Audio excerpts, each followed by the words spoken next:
Hey guys, my name is Melissa and today I'm going to be giving you the 5 essentials that you will need when starting your photography career.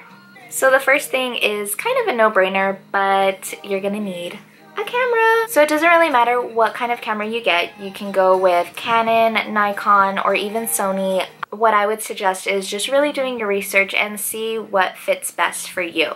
I started out shooting with a Canon, and then over the years I just started to really love Nikon and have just stuck with Nikon ever since. But I also have a Sony, which is what I'm actually filming on, and I use that one more just for, you know, on-the-go shots. I haven't really played with it much to actually get the full extent of what I know that it can do, but for what it is, it takes great quality photos. Research the cameras that you want, and if you have any camera stores in your area, I would suggest going and seeing if you could test out the cameras to see which ones fit best for you. One side note with your camera is that if you buy any other lenses or even the kit lens, I'm not sure if it comes with a filter for the lens, but I would highly suggest getting a filter because not only do these protect your lens from the UV filters of the sun, but they also protect the lens in case you ever drop your camera or, you know, bang it into something and then the lens shatters. It's a lot cheaper to replace the UV filter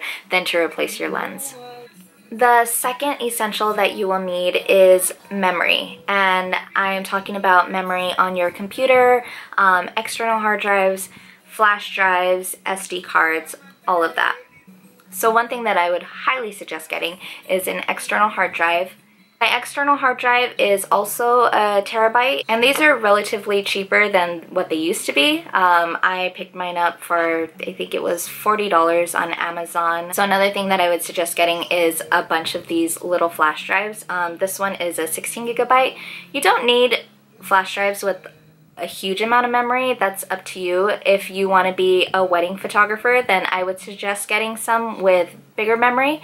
But for me, I shoot portraits and, you know, concert photography, so I don't really need a whole lot of memory, and if you just get a couple of these, I mean, they're pretty perfect. And then of course you're going to need SD cards for your camera. The ones that I use are 32 gigabytes.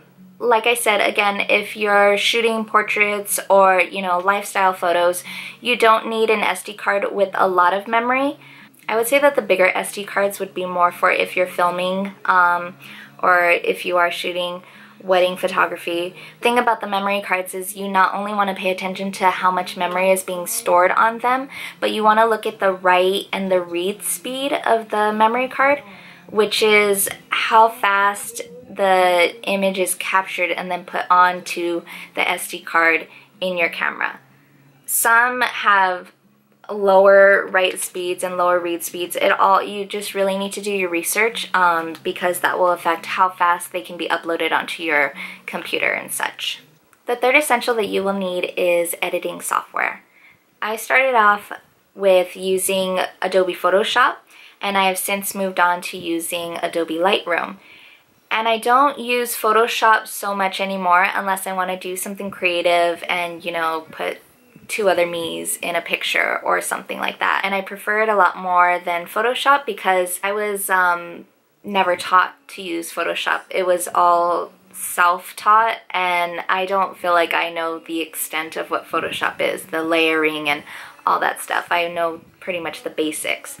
Lightroom to me is fairly easy to use and I love it so much. What Adobe does now is instead of buying the actual program, which when I had to buy it was like $200, now they give you a monthly subscription, and I believe it's $10 a month. That might be the student price. I can double check, but it's $10 a month. You do have access to Lightroom, Photoshop, and a bunch of the other Adobe programs. And I would really suggest getting that because not only do you get to use Lightroom on your laptop or computer, you can also use it on your smartphone or your tablets, which is great if you have something like the Sony mirrorless cameras. They come with Wi-Fi.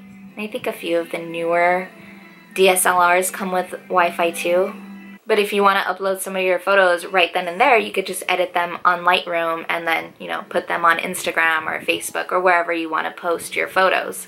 One little side tip for people who have cameras that don't have Wi-Fi on it, I would suggest getting this little SD card reader. I got mine on Amazon. I believe it was $20, and it just connects to your phone and it reads it just like your computer would. You import your photos onto your phone and then you can just edit them from there. So the fourth essential that I would suggest investing in is an external flash.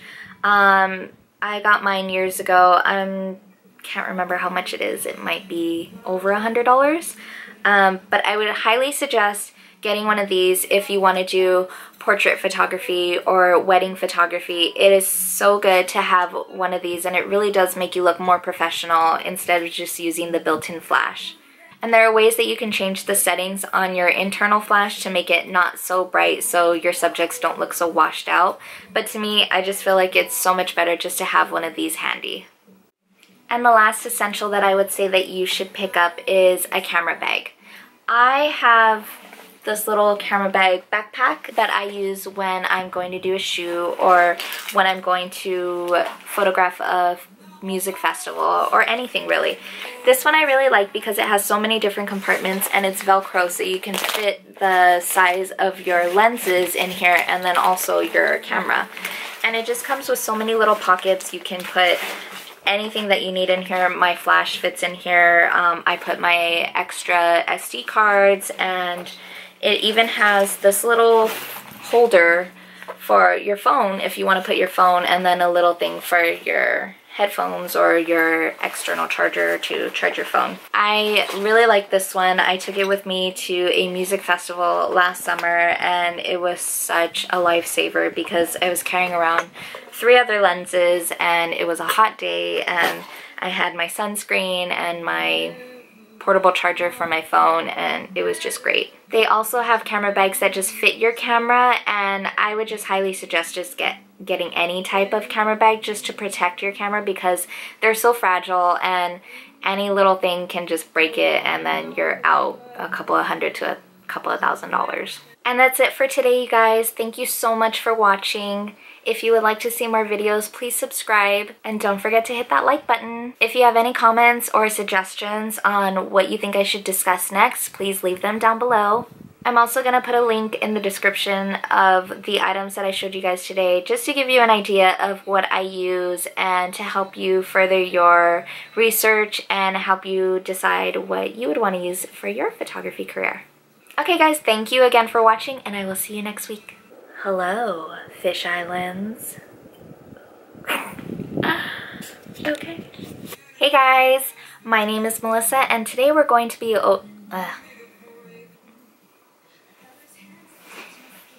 what do I want to say?